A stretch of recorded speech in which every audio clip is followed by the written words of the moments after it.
प्रेक्षकांनो, ठरलं तर मग या मालिकेचा धमाकेदार प्रोमो समोर आलाय. 13 जुलैला अर्जुन आणि सायलीने आता प्रियाला फसवायचं पूर्ण प्लॅनिंग केलंय. अर्जुन तन्वी सोबत प्रेमाचं नाटक करतोय. आता प्रोमोमध्ये आपल्याला दिसतंय अर्जुन म्हणतो, माझं तुझ्यावर खूप प्रेम आहे तन्वी. आणि आता ही एवढी एक्सायटेड होऊन अर्जुनला मिठी मारते आणि हे सगळं सायली बघत असते बाहेरून. ती जोरात किंचाळते, मिठी मिठी मिठी असा माझा आवाज उंदीर बघितल्यावर निघतो बरं का.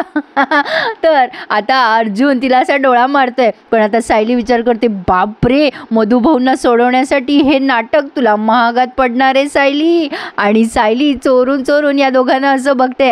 अर्जुन आणि सायलीची ही प्लॅनिंग तुम्हाला कशी वाटली मला कमेंट करून कळवा प्रेक्षकांनो. आणि हा प्रोमो तुम्हाला पूर्ण आवाजात ऐकायचा असेल तर माझ्या फेसबुकच्या चॅनलला नक्की फॉलो करा. अनघा सुरडकर असं त्याचं नाव आहे. तर असा धमाकेदार प्रोमो आलाय, मला राहुलच नाही म्हणून तुम्हाला पटकन टाकलाय. पण प्रेक्षकांनो, ही प्रिया एवढी बदनाऱ्यातली आहे का? अर्जुनने किती नाटक केलं तरी ती एवढी चॅप्टर आहे ना, ती अर्जुनचं नाटक बरोबर ओळखेल आणि त्या दोघांना फसवून तीच कॉन्ट्रॅक्ट फाईल उडवून नेला असं मला वाटतंय. तुम्हाला काय वाटतं मला तुमच्या कमेंट कळवा. आणि हा प्रोमो कसा वाटला ना नक्की सांगा आणि लाईक करायला विसरू नका या प्रोमोला. धन्यवाद.